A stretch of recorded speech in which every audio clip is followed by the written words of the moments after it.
पंढरपूरचे विठ्ठल दर्शन करून रेल्वेने जाण्यासाठी सोलापूरला क्रुझर गाडीतून निघालेल्या मुंबईतील भाविकांचा पालखी मार्गावर देगावजवळ आज सकाळी 7:15च्या दरम्यान झालेल्या ट्रक आणि क्रुझरच्या धडकेत 3 महिलांसह एका मुलाचा मृत्यू झाला असून 6 जण गंभीर जखमी झाले आहेत. अपघातामुळे मुंबईच्या भाविकांचे विठ्ठल दर्शन अखेरचे ठरले. या प्रकरणात प्रत्यक्ष घटनास्थळावर मिळालेल्या माहितीनुसार मुंबईतील भाविक पंढरपूर व अक्कलकोटच्या देवदर्शनासाठी आले होते.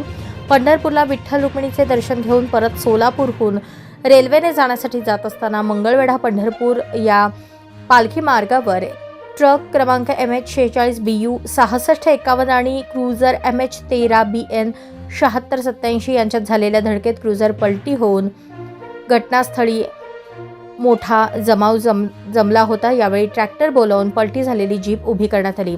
जीपमधील जखमींना बाहेर काढून मंगळवेढ्यातील खासगी रुग्णालयात तात्काळ उपचारासाठी दाखल करण्यात आले. जीपमधील 3 महिला आणि 15 वर्षीय मुलाचा यामध्ये जागीच मृत्यू झाला असून जखमी 4घांवर मंगळवेढ्याच्या खासगी रुग्णालयात उपचार सुरू आहेत.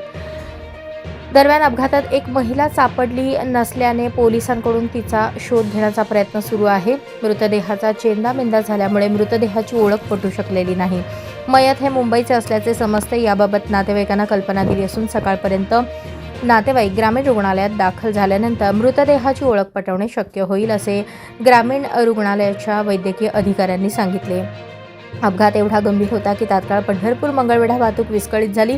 घटनास्थळी उपविभागीय पोलीस अधीक्षक डॉ. बसवराज शिवपूजे, पोलीस निरीक्षक दत्तात्रय बोरीगिड्डे, सहाय्यक पोलीस निरीक्षक विनोद लातूरकर यांच्यासह पोलीस कर्मचारी घटनास्थळी दाखल झाले.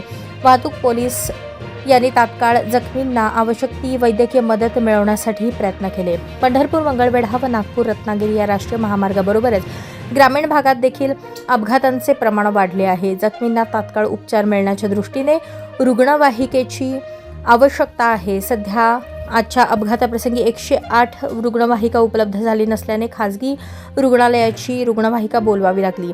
भविष्यातील अपघाताची घटना लक्षात घेता मंगळवेढा परिसरात अद्ययावत 108 रुग्णवाहिका उपलब्ध असणे आवश्यक आहे.